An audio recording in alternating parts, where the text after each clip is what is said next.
All right, so this is really cool. A husband and wife artist duo taking all the charm of Chicago's unique architecture and turning it mini, making it mini, 10 inches tall to be exact, and it's been a huge success.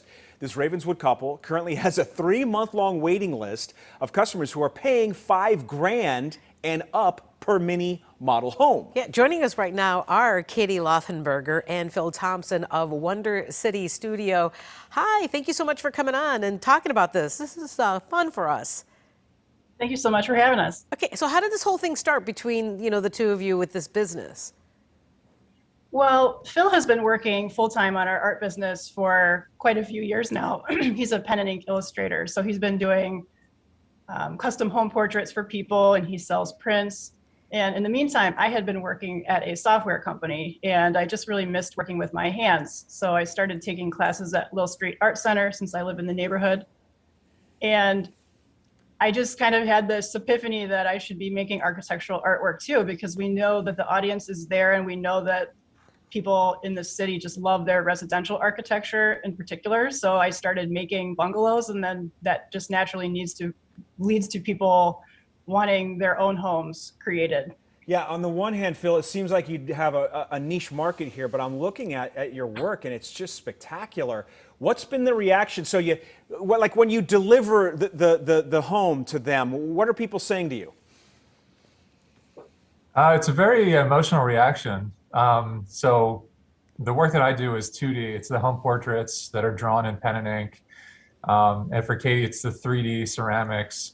And I think the reaction tends to be the same. It's a very emotional response. In many cases, these are homes that have been in the family for years. And maybe they're at a point of transition where they're moving out of the home after years in the home. So the reaction is always one of like emotion and some tears.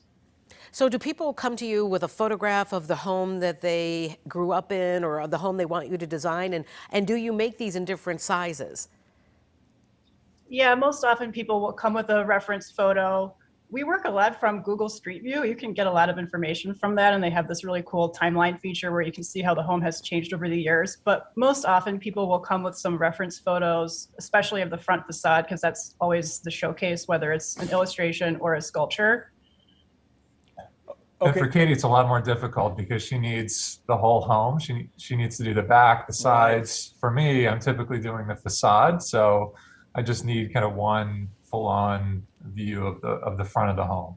She has a much more difficult job. So why does it take 3 months? Is it because you've got so many orders, or because it's that intricate? It's a little bit of both. The ceramics process is fairly complex, and a lot of it is managing the drying. So it might take me a few weeks to actually sculpt the piece, and then I need to very carefully dry it. And maybe in that time when it's drying, I can kind of start the next piece. So I kind of stagger them. But it's just really hard to manage doing a lot of these at the same time. So I really only take on a few so I can really give them the attention that they needed to make sure that they don't crack as they dry and things like that. They're just beautiful. Yeah, they are. How heavy? Are they very light? Are they heavy? They're a little bit beefy. I mean, they're planters, so I think they're built to take a little bit of abuse. And clay, when it's fired, it does weigh a little bit. I think they might weigh about 4 pounds or something like that. I mean, they're substantial. They're meant to be handled. Such a great idea. Yeah, I hope this becomes a cottage industry for you too, because that's fantastic, and I've never seen anything like it. It's WonderCityStudio.com. Thanks to you both for joining us, Katie and Phil. Appreciate it.